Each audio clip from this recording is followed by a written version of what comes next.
રાજ્યના આરોગ્ય મંત્રી ઋષિકેશ પટેલ આજે પોરબંદરની મુલાકાતે પહોંચ્યા હતા, ત્યારે તેઓએ પોરબંદરની જે સરકારી ભાવસીજી હોસ્પિટલ છે તે હોસ્પિટલની મુલાકાત લીધી હતી. હોસ્પિટલના જે તમામ વોર્ડ છે તે વોર્ડમાં દર્દીઓ સાથે જે સારવારને લઈને જે ચર્ચાઓ છે તે ચર્ચાઓ કરી હતી અને દર્દીઓને પૂછવામાં પણ આવ્યું હતું કે તેઓને કઈ પ્રકારની જે સારવાર છે તે મળી રહી છે. દર્દીઓએ સાથે આ જે ચર્ચા છે તે આરોગ્ય મંત્રીએ સારવારને લઈને કરી હતી. તો સાથે જ તેઓએ જે મેડિકલ સ્ટોર સહિતમાં જે દવાઓનો જથ્થો છે તે તેમજ જે એક્સપાયરી સહિતની જે જાણકારી છે તે મેળવી હતી.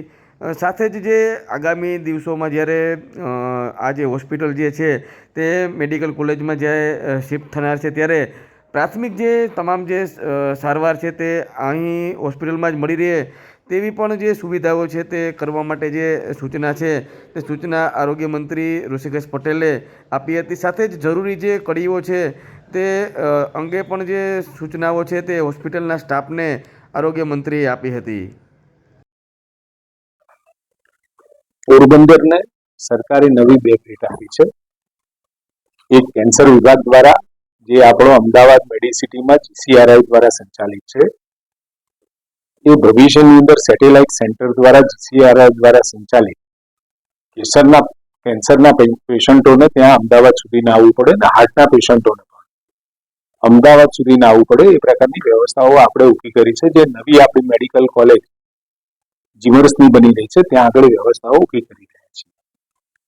પરંતુ આટલી મોટી વ્યવસ્થાઓ અને મલ્ટી ડાયમેન્શનલ કે જ્યાં આગળ બધા સ્પેશિયાલિસ્ટ ડોક્ટરો મળી રહે એ પ્રકારની પોરબંદરને જ્યારે સુવિધા મળતી હોય ત્યારે જૂની વ્યવસ્થા જે શરદ ભાવસીજી હોસ્પિટલમાં જે ચાલી રહી છે શિફ્ટ થશે, સ્વાભાવિક છે.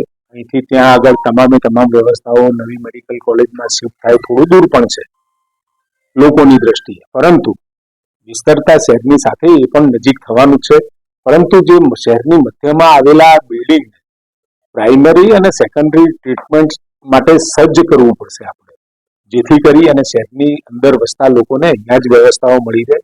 એટલે ચાલુ વ્યવસ્થાઓ પછી નવી ઊભી થયેલી વ્યવસ્થાઓ પછી આ બિલ્ડિંગનો મહત્તમ મેક્સિમમ કેવી રીતે ઉપયોગ કરી શકે અને સાથે પેશન્ટ કેર, ડોક્ટરોની વ્યવસ્થાઓ અને સાથે પેરામેડિકલ સ્ટાફ અને જે મેડિકલને લગતા સાધનો અને દવાઓ. મૂળ વિષય અંતઃ આપણો લાભાર્થી એ પેશન્ટ છે.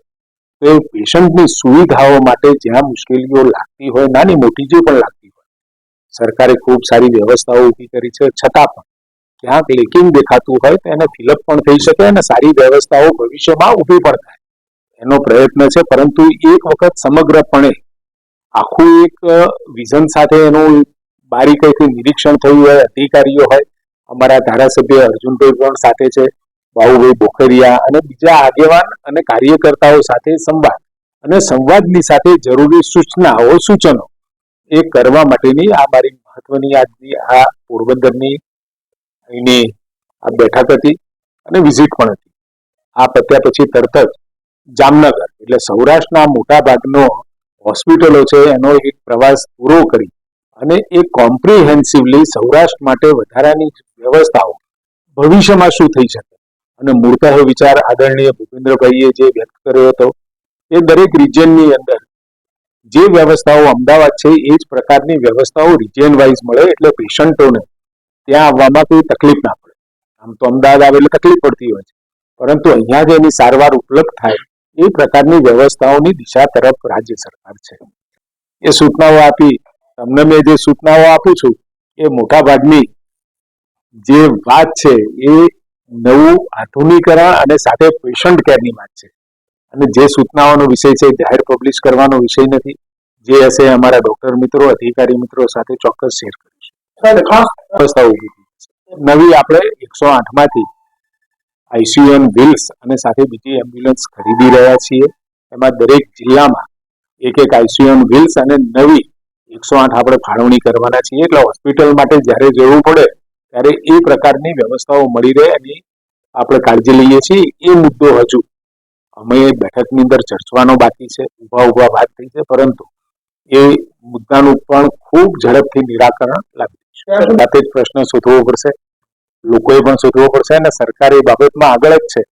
જ્યારે નરેન્દ્રભાઈ મોદી સાહેબ મા કાર્ડ, મા વાત્સલ્ય કાર્ડ, PMJY 5 લાખ ને 10 લાખ સુધી આપણે પહોંચ્યા છીએ. એટલે પ્રત્યેક કુટુંબની આરોગ્યની વ્યવસ્થાઓ એક સાથે પ્રત્યેક ઘરને આઉટ ઓફ પોકેટ એક્સપેન્સ ના થાય, દવાઓ પણ મળે, સારવાર પણ મળે અને આવવા જવાનું ભાડું પણ મળે, એ પ્રકારની વ્યવસ્થાઓ કરી છે. એટલે જાગૃત પ્રજા પણ થાય અને અમારી વ્યવસ્થાઓ જ્યારે સાબુત છે, એટલે ક્યાંક નાના મોટા લેકિંગ હોય તો ચોક્કસ આમ જનરલી એવું જણાતું હોય છે કે જે સરકારી હોસ્પિટલો હોય એમાં માનવીય સંવેદનશીલતાનો ક્યાંક અભાવ જોવા મળે છે, એવું એક જનરલ પરસેપ્શન બધું છે.